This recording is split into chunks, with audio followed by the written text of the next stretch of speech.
우리 옆에 분 보시고 반갑게 한번 인사하십니다. 만나서 반갑습니다 하고 인사하십니다. 네, 반갑습니다. 자, 말씀의 제목을 같이 한번 읽겠습니다. 교회 일꾼들. 시작. 옆에 분에게 좀 어색할지도 모르지만 한번 말씀합니다. 우리가 교회 일꾼이 됩시다. 이렇게 말씀해. 시작. 교회 일꾼이 됩시다 라고 말씀하셨어요. 오늘은 특별히 우리가 이제 예배 마친 후에 공동회를 열어서 임직자 피택을 하게 되죠. 참으로 하나님의 은혜가 아닐 수가 없습니다. 일꾼을 세운다는 것은 오늘 말씀을 잘 들으시고 내가 이에 부합한 일꾼이 돼야 되겠다.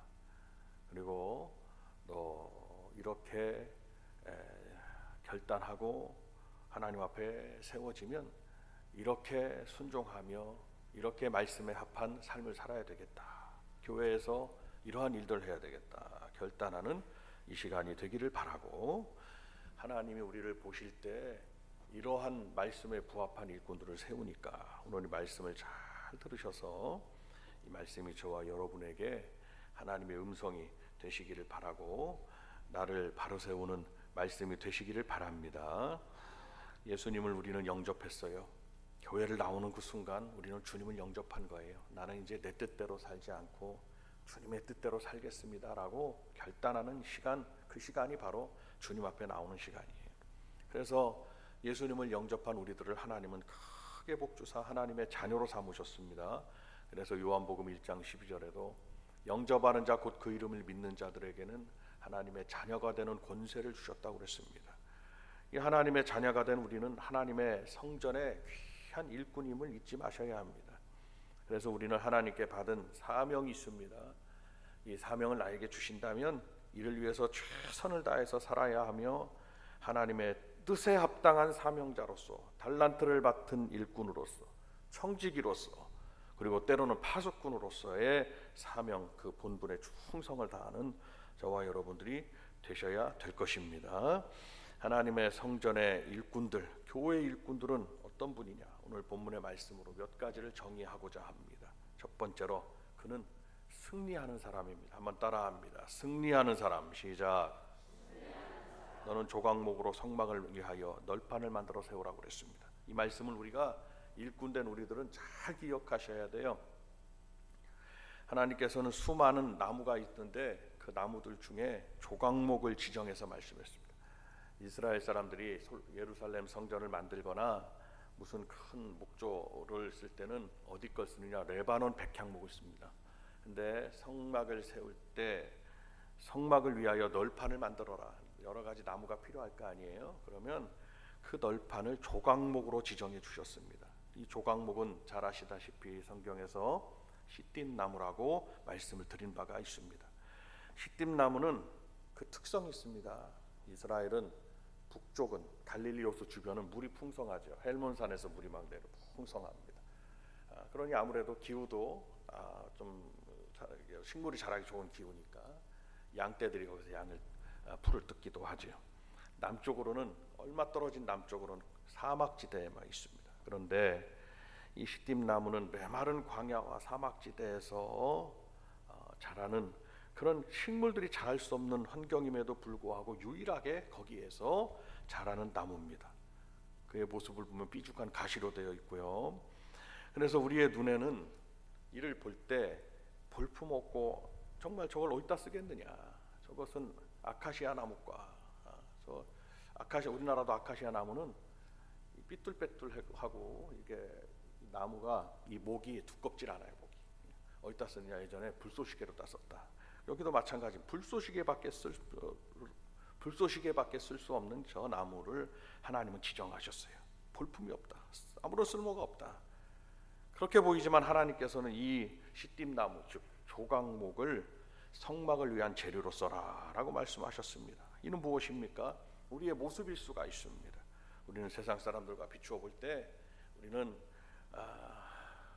보잘것 없고 뭐 그들과 견주어서 나타낼 것이 없을지라도 우리 하나님의 성전에서 쓰임 받는 우리 성도들이 시띠나무와 같다는 것입니다.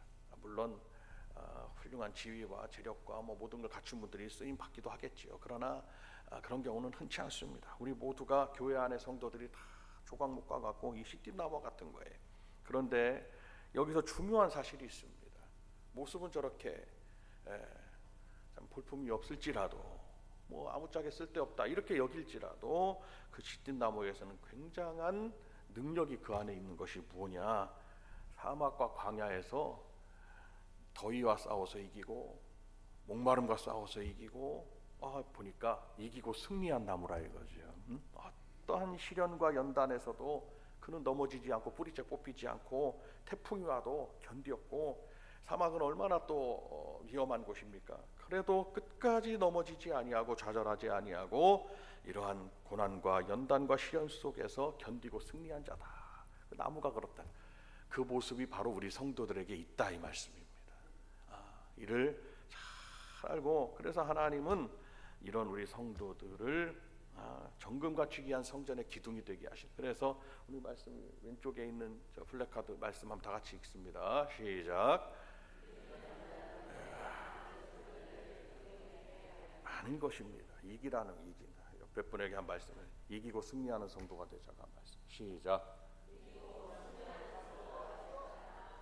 기왕이면 참 여태까지 살아오면서 참 밝은 모습으로 이렇게 하면서 말씀하면 참 서로가 좋을 텐데 다시 한번 말씀할까요? 이기고 승리하는 성도가 되자고. 시작. 이기고 승리하셔야 된다네. 지면은 아무것도 남는 게 없지만 이기면 성전의 기둥이 된다네. 시띠나무는 이겼다. 이기고 승리하고 승리했고 승리하고 있고 승리할 성도들이 우리는 다 지금 세워졌고 세워져야 된다. 우리가 그런 성도가 돼야 된다. 그것이 바로 시띠나무가 아무도 알아주지 않아도 광야에서 사막에서 그렇게 됐다. 하나님은 그래서 나 여호와는 외모로 사람을 보지 않는다. 나 여호와는 중심을 보느니라 라고 말씀. 하나님 앞에 그 중심 인정받으면 되는 겁니다. 두 번째, 너는 조각목으로 길이가 5규빗 너비가 5규빗 한 규빗은요 얼마를 말하냐면 이 손끝에 남성의 손끝에서 팔꿈치가의 길이를 말해요. 그럼 이걸 재보니까 평균 45cm가 나온다. 45cm에서 50cm, 보통 45cm. 그 규빗입니다. 이스라엘의 구약의 그 측량 단위는 규빗이에요. 왜냐하면 그 잣대가 잘 없잖아요. 팔끝으로 하는 이렇게. 제단을 만들어라. 네모 반듯하게 하며 높이는 3규빗으로 하고라고 말씀했습니다. 출애굽기 27장의 1절입니다. 이는 하나님께서 조각목을 네모 반듯하게 잘 다듬어 사용하라는 말씀이죠. 두 번째는 잘 다듬어진 사람이라는 겁니다. 그러니까 다듬어지지 않으면 하나님의 성전의 기둥이 될 수가 없고 일꾼이 되기가 힘든다는 거예요. 자기의 모습을 가지고 있으면 안 된다는 거예요. 이 조각목 시띠나무는 소나무나 쭉쭉 뻗은 소나무나 잣나무처럼 큰 나무가 아닙니다. 가시가 박혀 있고 가지마다 서로 엉클어져 있고 반듯하지가 않은 거예요. 그러니까 이를 어떻게 좀 만들려다 보면 그대로를 쓸 수가 없고 어떻게 조각조각을 내는 수밖에 없는 거예요. 조각조각. 그래 조각목이라고 하는 거예요. 메마른 사막에서 도저히 자랄 수 없는 환경 가운데서 자란 이 조각목. 조각조각. 왜 그럴까 생각해 봤더니 쭉쭉 뻗어 나갈 수가 없는 환경이라는 거예요. 이렇게 환경이 그를 그렇게 만드는 거예요. 연단과 시련에서 성장한 나무를 써야 된다. 그런데 어떻게 하느냐? 조각조각 있으면 그것을 조각낸 것을 잘 붙여가지고 그러면 뭐가 막 날 거 아니겠습니까? 여러분들이 한번 상상해 보시면 그러면 그것을 널판으로 만들거나 널판으로 만들어야 되는 거죠. 그러면 그것을 다듬어야 된다 하는 것입니다. 하나님께서는 우리에게 사명을 주실 때 뭘 다스리시냐? 우리를 육성을 다듬고 우리의 인격과 인성도 다듬고 언어 생활도 언어. 이 말이 굉장히 중요한 것입니다. 언어도 다듬고 말로 상대에게 기쁨과 은혜도 끼치고 기쁨도 주고 또 그의 삶을 참 생각과 그의 어떤 마음을 막 넓게도 만들 이 말이 그렇게 중요한데 성도들은 교회에서 모일 때 교회에서나 가정에서나 여러분들이 계신 그곳에서 이 말이 참 축복의 입술이 돼야 돼요. 축복의 입술. 다 같이 한번 박수 한번 하면서 축복의 입술 시작. 축복의 입술이 돼야 되는 거예요. 세상 사람들은 똑같이 말하고 그냥 똑같이 그냥 욕하고 막 똑같이 불평하고 하면은 그것은 주님의 뜻이 아니라는. 다듬는다는 것은 육신의 성격, 타고난 자기의 기질이 있어요. 그것을 다듬어야 된다는 거예요. 참 어려운 일이겠지만 하나님은 다듬고 언어도 다듬고 성품도 다듬고 잘 다듬어진 사람을 쓰신다는 겁니다. 하나님 앞에 내가 귀하게 쓰임 받으려면 또 다듬어야 됩니다. 그럼 뭘로 다듬어야 되냐? 봤더니 말씀과 성령으로 다듬으라고 성경은 말씀하고 있습니다. 말씀에 내 모든 걸 부합시키는 거예요. 말씀에 맞추는 거예요. 그래서 두 번째 요건은 말씀과 성령으로 잘 다듬어진 사람을 하나님이 귀하게 쓰시고 세운다는 것을 알 수가 있습니다.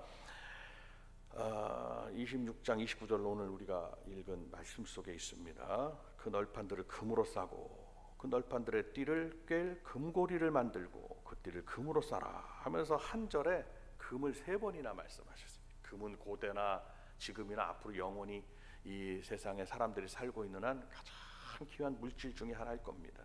근데 이 고대에도 금으로 싸라 그래요. 아니 좋은 나무를 금으로 싼다는 것은 이해가 되는데 조각목을 다 해가지고 이걸 다듬어가지고 어떻게 해가지고 정말 이 재료 자체가 귀하지 않은데 하나님은 뭐라고 그것을 금으로 싸라고 그랬습니다. 하나님의 성전의 재료가 될 사람, 하나님의 교회 일꾼 될 사람들은 금으로 그가 싸져야 된다. 봤더니 성경에서 금이라고 하면 금 같은 믿음, 갖고 오는 금은 무엇을 지칭하는 어떠한 수식어가 수식어. 성경에서 금이라고 하면은 그걸 믿음을 대변하는 거구나. 그래서 금 같은 믿음 한번 따라합니다. 금 같은 믿음 시작. 나무를 줬어요. 나무로 집을 줬어요. 은으로 집을 줬어요. 모래로 줬어요. 금으로 줬어요. 어떤 게 불에서 안 타느냐 보니 금은 없어지지 아니하고 영원한 불 속에서도 영원한 거예요. 그러니까 우리 성도들의 믿음은 그같이 귀하고 장구한 거라 이 말씀입니다. 어제 다르고 오늘 다른 건 금 같은 믿음이 아니에요. 그것은 무슨 믿음이냐? 뭐라고 해야 되나요? 모래 같은 믿음이라고 해야 되나? 모래는 그냥 화려하긴 한데 금방 무너지는 거, 힘이 없어요. 힘이 없는 건 믿음이 아니에요. 변함없고 굳건하고 장구한 것, 그것이 바로 금 같은 믿음이에요. 우리 성도님들이 금 같은 믿음을 가지시기를 바랍니다. 천년이 땅속에 붙여 있어도 변질되지 않는 거죠. 불 속에 들어가면 더 빛을 발하는 거죠. 더 정결해지는 거죠. 그래서 무엇보다도 값을 가지고 있고 비싼 취급을 받고 귀하게 여기는 것입니다. 우리 성도들의 믿음은 금 같은 믿음으로 씌워져서 하나님 앞에 귀하게 쓰임받는 우리 온 성도님들이 되시기를 바랍니다. 교회 일꾼들은 하나가 되게 해야 된다라는 사명이 있어요. 각 판에 2촉씩 내어 서로 연결하게 하되라고 말했습니다. 연결 무엇입니까? 하나님께서 쓰시는 이 성전의 일꾼들은 바로 하나가 되게 하는 일꾼이 되어야 돼요. 연결고리, 연결하는 조각목 있잖아요. 서로 연결돼 있잖아요. 그래서 하나님의 일들은 혼자서는 할 수가 없는 것입니다. 다 모여서 같이 해야 돼요. 우리가 이 조각이다. 그러면 그 조각이 얼마나 크면 얼마나 크며 작으면 얼마나 작겠냐는 거예요. 반듯하면 얼마나 반듯하고 삐뚤면 얼마나 삐뚤겠냐는 거예요. 다 하나님 보실 때는 그 조각이었단 말이죠. 우리 성도들 한 분 한 분은 다 조각이라고 볼 수가 있어요. 하나 보실 때는 조금의 차이는 있겠습니다만은 다 같다 이 말씀입니다. 그런 우리들을 모으사 하나님께서 우리들을 사용. 다 부족하죠. 어떤 조금 좀 나은 부분이 있다면 조금 나을 뿐이겠죠. 그런 우리들을 모으셨다는 거예요. 그리고 어떻게 하겠냐? 떨어뜨려 놓으면 아무 쓸데가 없어요. 어떻게 했느냐? 교회에서 하나님의 성전에서 성막의 재료로 쓰기 위해서 그 조각들을 다 모으셨다는 거예요.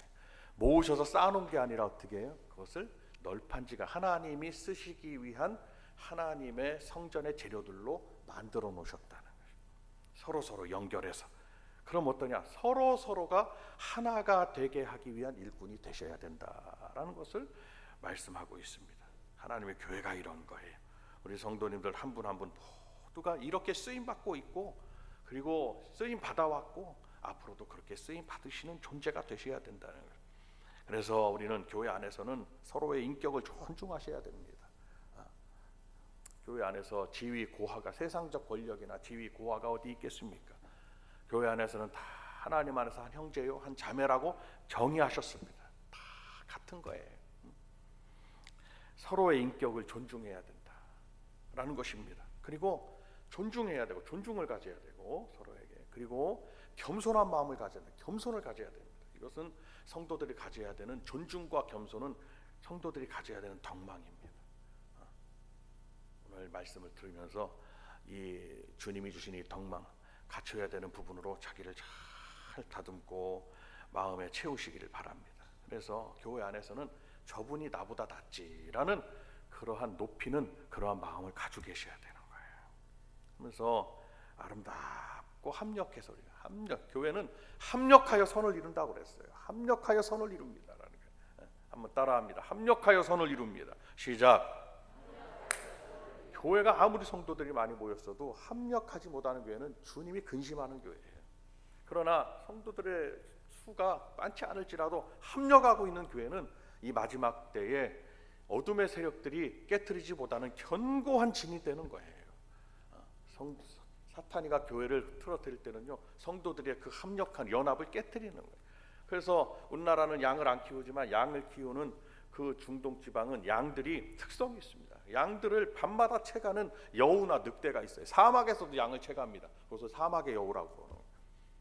어떻게 채가느냐? 늑대나 이 무리들이 양이 수백 마리가 함께 모여 있을 때는 그들을 데려갈 수가, 양을 채갈 수가 없다는 것입니다. 어떻게 하느냐? 가만히 내비두면 무리에서 떨어져 나오는 양이 있어요. 떨어져 나와. 목자의 음성을 듣지 못하거나 앞을 보지 못하고 똑바로 가지 못하고 자기 뜻 각기 그릇 행하여 각기 제 길로 가. 그래서 성도들은 내 마음대로 하면 안 되는 거예요. 목자의, 하나님의 종들의 인도함을 받아야 되고 말씀의 인도함을 받으셔야 되는, 이리로 오시라고. 권사님, 집사님, 장로님 그렇게 하면 안 됩니다. 이쪽으로 오세요. 그러면 따라와야 되는데 곧 왜 그렇게 하냐고 하면서 가면 떨어지는 거라 이 말씀. 그러면 사탄이는 늑대와 같아가지고 반드시 그를 채가게 돼 있다. 인도를 따라야 된다. 인도를 따라야 되고 말씀을 들으셔야 된다는 것입니다. 그래서 교회는 어떤 곳이냐? 교회는 하나님의 말씀을 듣고 인도함을 받는 곳이 교회입니다. 네, 사탄이는 그렇게 못하게 하는 거야. 이거 그쪽을 바라보면 안 된다고. 그거 옳지 않다고. 그래서 바라보는 시선을 딴 데를 바라보게 하고 거기를 걸어가게 하는 거예요. 그러면 무리에서부터 떨어져 나오는 거예요. 이 마지막 때에 많은 교회가 있고 많은 성도님들이 있습니다. 떨어져 지금 천주교로 가고, 지금 여기 우리 여기 서구에도 큰 절이 있습니다. 거기 절이 두 종파가 모였더라고요. 지금 목사님이 저녁에 사모님하고 기도 끝나고 이제 그나마 숨쉬기 운동이라도 해야 돼가지고 그쪽으로 이렇게 한 바퀴 이렇게 30분 걸어갔다 30분 오면 거기가 보입니다. 그래서 뭐 얼마나 화려하게 그냥 연등을 켜놓고 뭐 했는지 꼭 거기 한마디 하고 옵니다. 예수 이름으로 다 사단 마귀 귀신들이 다 떠나가라고 뭐 이럽니다. 저 혼자 그럽니다. 불교로 가고, 예수 믿는 사람이 뭐 불교로 가고 이슬람교로 막 간다고 그러고 똑같다고 그러고, 다원주의 빠져가지고 교회만 하나님이 어디냐고. 다 하나님은 다 믿는 하나님은 같은 하나님인데 교회 안에서의 하나님이 있다면 저쪽 하나님도 있는 거라고 하면서 그냥 다른 쪽으로 가고. 그래서 다 성도들이 바라보고 가는 그 길을 분리를 다 시켜버리는 거예요. 사탄이가 그렇게 하고 있는. 그래서 교세가 줄고 있다고 하지만 지금은 우리가 어떻게 무슨 시대냐? 지금은 알곡과 쭉정이를 가르는 시대라고 본다면 우리 성도님들은 주님이 바라보게 하시는 곳을 바라보셔야 할 것이고, 주님이 걸어가게 하시는 그 길을 걸어가야 할 것이고, 지금까지 잘 왔으니까 끝까지 주님이 원하시는 그곳으로 향하여 끝까지 이 길을 걸어가서 떨어지지 아니하고, 성경은 떨어진다고 그러거든요. 떨어지지 아니하고 알곡은 주님 안으로 들어온다고 했으니까 정말 저와 여러분들이 그렇게 쓰임받고 주님 앞에 귀히 여김을 받고 교회에서도 일꾼되는 역사가 있으시기를 바랍니다. 그래서 하나가 되게 하는 사람이 돼야 되는 거예요. 하나가 되게 하는. 마지막입니다. 무엇보다도 중요한 게 있습니다. 하나님의 일꾼들은 지금 말씀드린 대로 하나님의 법칙을 따라야 되는 거예요. 말씀이 그렇다면 그런 거고 말씀이 아니라 그러면 안 하는 거 아닌 거예요. 뭔가 내가 좀 개인적으로 나한테 안 맞아요. 안 맞는 건 있을 수는 있어요. 그러나 하나님의 말씀이 그렇습니다. 이렇게 하셔야 됩니다. 하면 하나님의 말씀에 나를 맞추는 성도가 돼야 된다는 것입니다. 그럴 때 그러니까 어떻게 해요? 조각이 각자의 모습이 이렇게도 있고 이렇게도 있고 두껍기도 하고 아니면 이쪽으로 뭐 향하기도 하고 뭐 다 각자의 모습일 거란 말이에요. 그러니까 제가 수십 년을 교회에서 사역을 해본 결과 성도들은 다 달라요. 다른 거야. 그냥. 그 다른 분 한 분 한 분을 다 맞추려니 목사들은 얼마나 힘들겠어요. 그러나 가만 보니까 가장 쉬운 방법은 뭐냐? 다 말씀에 맞추면 되는 거예요. 성경을 말씀했어요. 각자 떨어져 있을 때는 다 조각조각 떨어져 있을지라도 모여서 뭉쳐놔서 하나님이 널판을 만들 때는 어떻게 하느냐? 다 연결시켜놓고 다듬었다 이 말씀입니다. 근데 나는 절대로 못 다듬어집니다. 그럼 일꾼이 될 수가 없는 거예요. 하나님의 일꾼들은 변하셔야 되고 다듬어져야 되고 변하셔야 되고 그러다 보면 때로는 내 자신도 내려놔야 되겠죠. 성격도 나의 이런 성품 성격 내려놔야 되겠죠. 그것이 없이는 하나님께 쓰임 받을 수가 없다는 것을 말씀하는 거예요.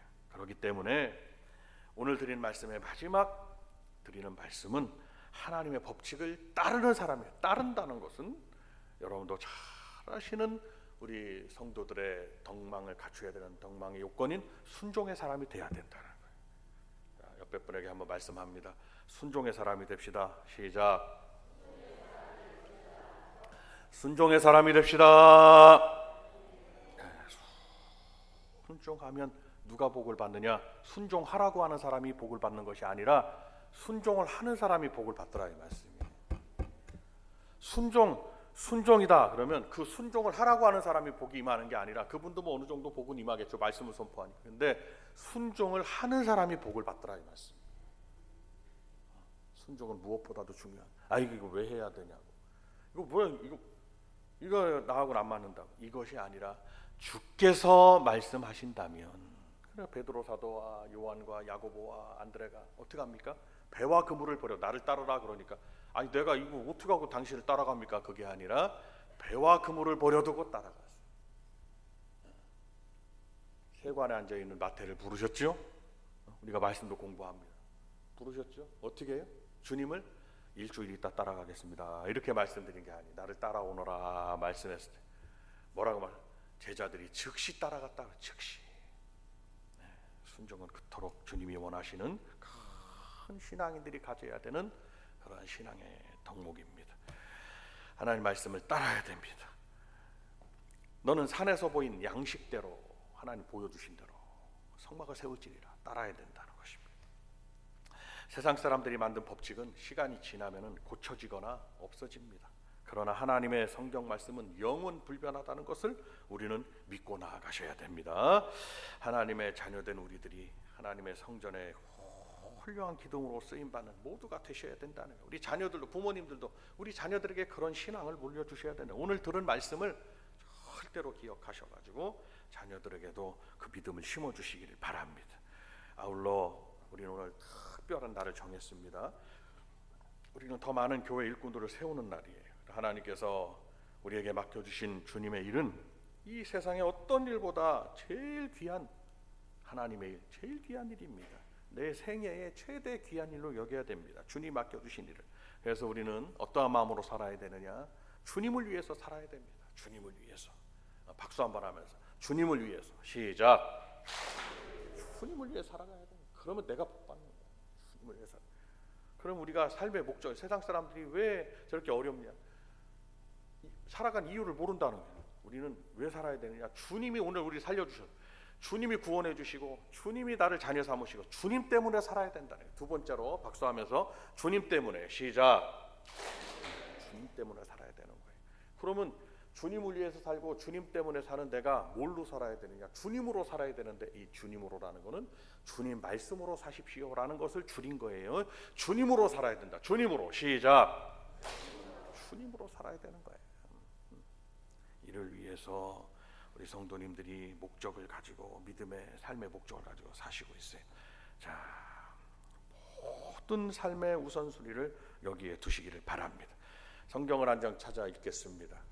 오늘 디모데전서 3장을 읽겠어요. 신약성경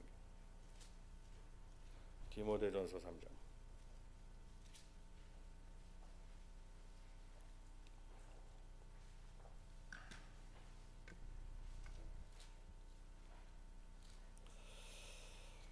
디모데전서 3장 1절로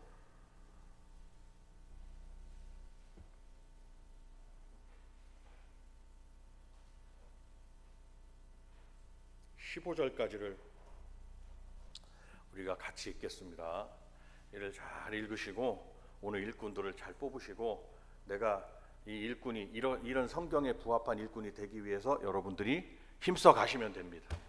이것은 내가 이렇게 못한다고 해서 못할 건 아니에요. 그냥 이대로 살아가면 되는 거예요. 이대로 이 믿음의 말씀을 갖춰가면 되는 거예요. 자, 찾으셨으면 자 1절로 함께 읽겠습니다. 시작. 미쁘다 이 말이여, 그 사람이 감독의 직분을 얻으려 함은 선한 일을 사모하는 것이라 함이로다. 그러므로 감독은 책망할 것이 없으며 한 아내의 남편이 되며 절제하며 신중하며 단정하며 나그네를 대접하며 가르치기를 잘하며 술을 즐기지 아니하며 구타하지 아니하며 오직 관용하며 다투지 아니하며 돈을 사랑하지 아니하며 자기 집을 잘 다스려 자녀들로 모든 공손함으로 복종하게 하는 자라야 할지며, 사람이 자기 집을 다스릴 줄 알지 못하면 어찌 하나님의 교회를 돌보리요. 새로 입교한 자도 말지니 교만하여져서 마귀를 정죄하는 그 정죄에 빠질까 하며, 또한 외인에게서도 선한 증거를 얻은 자라야 할지니 비방과 마귀의 올무에 빠질까 염려하라. 이와 같이 집사들도 정중하고 일구이연을 하지 아니하고 술에 인박이지 아니하고 더러운 일을 탐하지 아니하고 깨끗한 양심의 믿음의 비밀을 가진 자라야 할지니, 이에 이 사람들이 먼저 시험하여 보고 그 후에 책망할 것이 없으면 집사의 직분을 맡게 할 것이, 여자들도 이와 같이 정숙하고 모함하지 아니하며 절제하며 모든 일에 충성된 자라야 할지니라. 집사들은 한 아내의 남편이 되어 자녀와 자기 집을 잘 다스리는 자일지니, 집사의 직분을 잘한 자들은 아름다운 지위와 그리스도 예수 안에 있는 믿음의 큰 담력을 얻느니라. 내가 속히 내게 가기를 바라나 이것을 내게 쓰는 것은 만일 내가 지체 너로 하여 하나님의 집에서 어떻게 행하여야 할지를 알게 하려 함이니, 이 집은 살아계신 하나님의 교회요 진리의 기둥과 터이니라. 아멘. 제가 오늘 드린 말씀이 디모데전서 지금 3장 1절로 15절에 다 나와 있어요. 이 말씀에 부합하시는, 뽑힌다, 지금 여태까지 직분을 받았다 그러면 우리가 주님 부르신 날까지 이 말씀에 부합한 일꾼이 되시면 됩니다. 그런데 무엇을 위해서 그러냐? 하나님의 교회를 위해서 이렇게 돼야 된다. 이 말씀은, 이 본문 지금 읽으신 말씀은 장로, 안수집사, 권사 이렇게 세 직분을 뽑을 때 기초가 되는 말씀이에요. 자, 기억하고 여러분들이 함께 기도하며 모두가 이 말씀에 부합하도록 나아가시기를 바라고, 성도 여러분, 우리들은 하나로 다 뭉쳐 있습니다. 우리가 손을 붙잡고 주의 일들을 함께 이루어 나가서 우리 교회가 500성도도 이루고 또 아름답게 성전도 건축하고 또 하나님 보내실 영혼들을 노아의 방주처럼 다 담아서 주께로 인도하는 교회가 되기 위해서 함께 힘써 나가시는 한 분 한 분 성도님들이 다 되시기를 주님의 이름으로 축원을 드립니다. 함께 두 손을 들겠습니다.